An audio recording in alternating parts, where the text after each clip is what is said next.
In 1917, British intelligence intercepted a diplomatic telegram between Germany and Mexico. The contents of the telegram contained information that had the potential to change the course of the First World War. Not only was it an important turning point in World War I, but it was also one of the first successful signal intelligence operations in world history. Learn more about the Zimmerman telegram on this episode of Everything Everywhere Daily.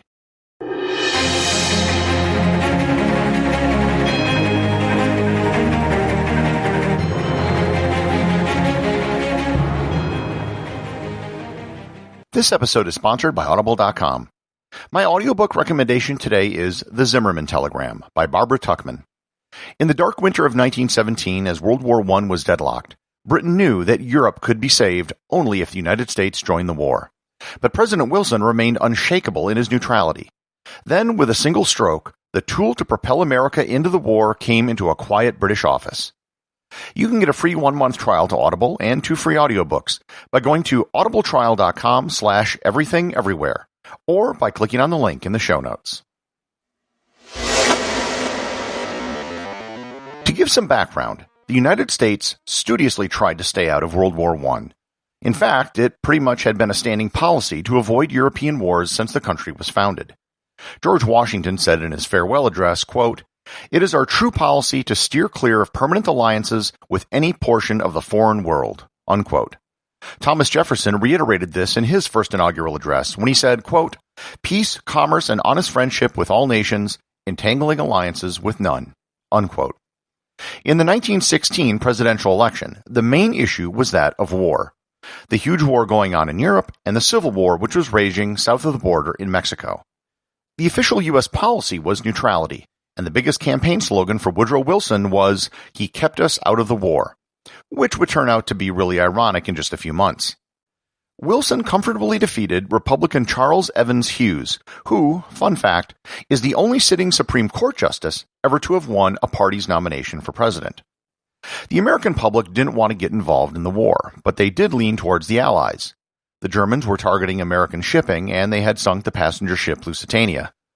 The British and French desperately wanted the United States to enter the war on their side. The troops and equipment that the U.S. could bring to the war could be decisive in the stalemate meat grinder that was the Western Front. By the same token, the Germans desperately did not want the United States to enter the war. They were willing to go to great lengths to make sure that didn't happen. Also, the last several years had been tense between the United States and Mexico. The U.S. had occupied the Mexican city of Veracruz in 1914, and the U.S. Army was chasing down Pancho Villa, who had been running raids across the Mexican border. It was in this environment that the following events took place. In January 1917, the German diplomatic service needed to send a message to their embassy in Mexico. With the outbreak of war, the British had cut all of the German international telegraph cables, so the Germans had to rely on neutral countries to communicate with their diplomatic staff overseas. The countries they used in this case were Sweden and the United States. The Germans gave an encoded message to the Americans to be passed along to their embassy in Mexico City. The Wilson administration had agreed to serve as an intermediary for the Germans to show support for American neutrality and to keep diplomatic channels open for a negotiated peace, which is what Wilson had hoped for. The Americans didn't have a direct connection from their embassy in Berlin to the United States. They first had to send the message to their embassy in Denmark, who then sent it to the U.S. The telegram was sent on January 16, 1917. However, the cable didn't go directly from Denmark to the U.S. It first went through a part of the southwest corner of England, where the signal had to be boosted to make the transatlantic trip. All of the messages which passed through England were intercepted by a group in the British Admiralty known as Room 40. Room 40 was created at the start of World War I for expressly this purpose. They were one of the first organizations in the world dedicated to signal analysis and cryptography. Unbeknownst to the Germans, the team in Room 40 had been decrypting most German coded messages for the majority of the war. They had gotten their hands on many of the codes which the Germans had used from allies and from captured documents around the world. Room 40 had mostly decrypted the telegraph that was sent by the next day. The content of the telegram was astonishing and had the potential to completely change the course of the war. As the telegram is rather short, I'll read it in its entirety. Quote, "We intend to begin on the 1st of February unrestricted submarine warfare. We shall endeavor, in spite of this, to keep the United States of America neutral.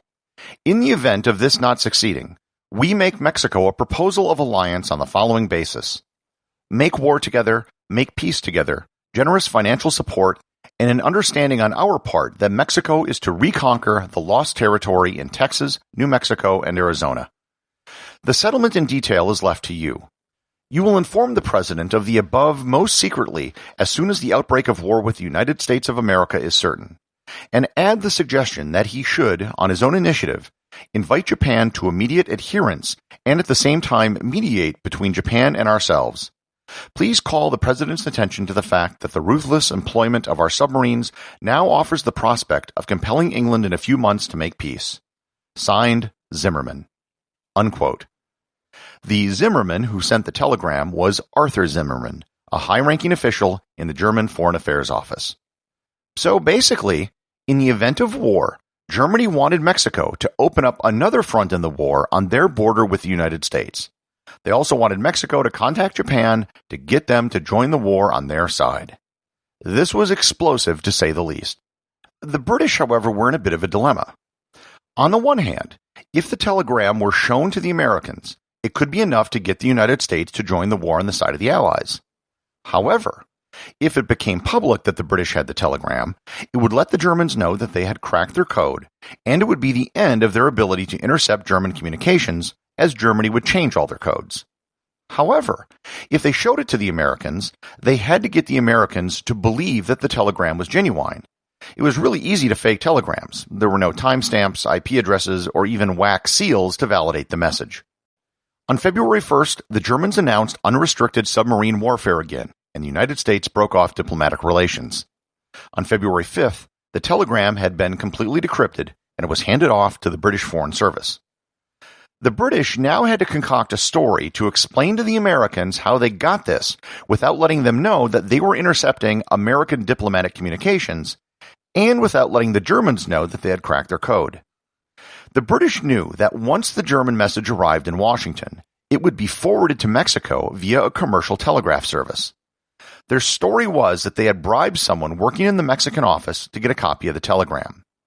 They would then say that they had stolen the decrypted message from the Germans in Mexico, thus covering up the fact that they had known the Germans' code. Because the Americans would have kept a copy of the encrypted message as it passed through their hands, the British could quietly slip the Americans the German code so they could decrypt it themselves to verify its authenticity. The telegram was shown to the Americans on February 19th. A meeting between the American ambassador and the British Foreign Secretary took place on February 23rd, where the British showed the Americans everything, including the code, so they could verify its authenticity. On February 24th, the details of the telegram were given to Wilson, along with all of the corroborating evidence. The telegram was made public on March 1st. There was an immediate uproar in the country and a rise in anti-German sentiment. As suspected, many people publicly questioned the validity of the telegram. But that was quickly put to rest when on March 3rd, Arthur Zimmerman himself admitted to the telegram to an American newspaper reporter. A little more than 1 month later, on April 6th, the United States declared war against Germany. While I don't think you can say that Americans won World War I, I do think you can say that their entry into the war helped turn the tide. All of a sudden, a country with a population greater than both France and the UK combined had joined the conflict. The Allies had a massive influx in troops, equipment, and money. They were basically a relief pitcher who came in to save the game after the starting pitcher threw 14 innings. I'll probably address this topic in a later episode. The Japanese, who the Germans wanted the Mexicans to recruit, was already on the side of the Allies. They had taken several German islands in the Pacific and saw no need or benefit to changing sides. The Mexicans never seriously considered the German offer. In the 70 years since the Mexican-American War, the military, economic, and population gap between the U.S. and Mexico only grew greater. There was no way they could realistically win a ground war with the United States. Moreover, Mexico was in the middle of a civil war at the time. There was no way they could unify just to pull off an invasion of the United States.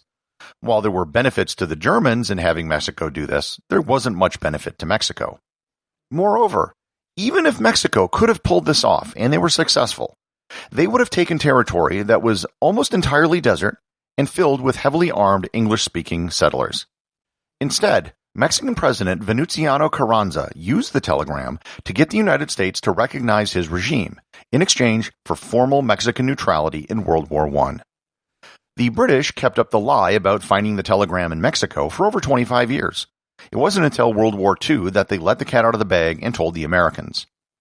As for the Germans, this has to be considered one of the biggest own goals in history.